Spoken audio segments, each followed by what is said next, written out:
World Cup Day 6 is over. What a day it was. I'm here to talk about it, so let's get right into it. We started off the day with Wales versus Iran. Iran beat Wales 2-0, and it was an interesting game. It was at 5 o'clock in the morning, but I enjoyed it. It was a fun game, back and forth, and then Iran takes the lead late in the game and then scores another goal late in the game. Because of this new rule that the refs get to choose how much minutes is added, I don't like that. I think there should just be a certain number, 4 to 5 minutes maybe. But when you have these players playing 15, 9 to 10 minutes every game, it's tough, man. And then things like this is going to happen. Both of the Iran goals were in the extra time. So, yeah, I don't agree with that. But now the second game of the day, Senegal, Qatar. Wow, Senegal, impressive victory to 3-1. Qatar makes history by becoming the first host nation to get eliminated in their own World Cup after 2 games. And that is something South Africa didn't even do. Wow, Qatar looked terrible. They scored at least 1 goal to give their fan base something to be less depressed about. Senegal looked good, but I don't think they looked good enough. They didn't look crazy good. I thought that they were a dangerous team in this group, but that was before the injury of Sadio Mane. I think that has definitely affected them. And Senegal is now going to fight for their lives on Tuesday versus Ecuador. We're going to get into the Ecuador-Netherlands game right now. Netherlands 1, Ecuador 1. It was a draw, but it should have been 2-1 for Ecuador. I don't think that goal... I think that goal should have counted. The reasoning that they used was the Ecuadorian player was in the way of the goalkeeper, so blocking the vision. But the goalkeeper was already diving for the ball, so he was not obstructing. The Ecuadorian player was not obstructing his view. I don't agree with it. I think the VAR is a terrible, terrible thing. But man, Ecuador outplayed the Netherlands. Ener Valencia is the leading goal scorer in the World Cup so far. Ener Valencia is an incredible player. Ecuador deserves to be in this World Cup. They are a world-class team, and they just looked very, very good. How about that US versus England?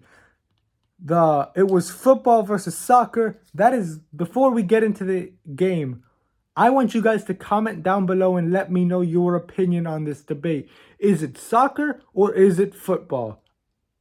Comment down below. Man, the US and England, historical rivalries, obviously, outside the field. And man, the US, they looked great. They looked like the best version of themselves.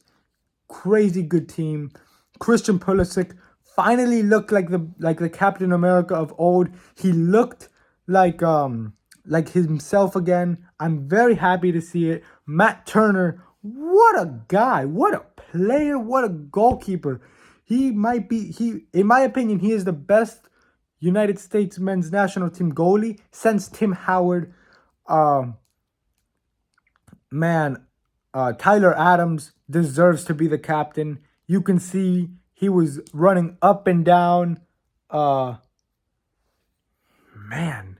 Everyone played their hearts out. I think England looked bad. They didn't look good.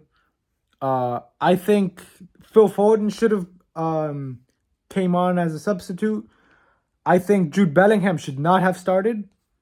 Honestly, I think Harry Kane should not have started. I think Harry Kane looked compromised. He was on the floor quite a few times. I'm concerned for him. We've seen players get hurt. Obviously, Neymar is out for the rest of the group stage, and they're hoping to get him back for the round of 16. But England, there was some tactical errors on Southgate's part, but overall, it was a really good game. Day 6 was such a fun day. I enjoyed it, but match day 7 tomorrow, it is going to be crazy. We kick things off at 5 a.m. with Australia versus Tunisia. That game should be interesting. I don't think anyone's going to watch it. It's at 5 o'clock in the morning. I probably will. I'll probably see it. And then at 8 a.m., I believe it is, at 8 a.m., Poland versus Saudi Arabia. Can the Cinderella story continue for Saudi Arabia? I am rooting for them tomorrow against Poland. Man, hopefully Saudi Arabia can do it again. And then we have at 11 a.m. Eastern Time, Denmark versus France. Should be a very good game. France beat Australia 4-1 last group stage game for them. And Denmark and Tunisia tied 0-0. Should be a fun game between France and Denmark. And then the main event, the game the entire world will be watching. Mexico versus Argentina. Is this going to be the end of Messi's last dance? Hopefully it's not. I don't want it to be. But the implications are huge. If Mexico beats Argentina, Argentina is done from the World Cup. It is a must win.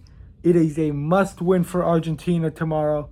I can't wait to talk about it with you guys tomorrow. So make sure you subscribe and hit that bell to be notified when the Day 7 recap and all the other banger videos we have drop. Thank you so much, everybody. Bye-bye.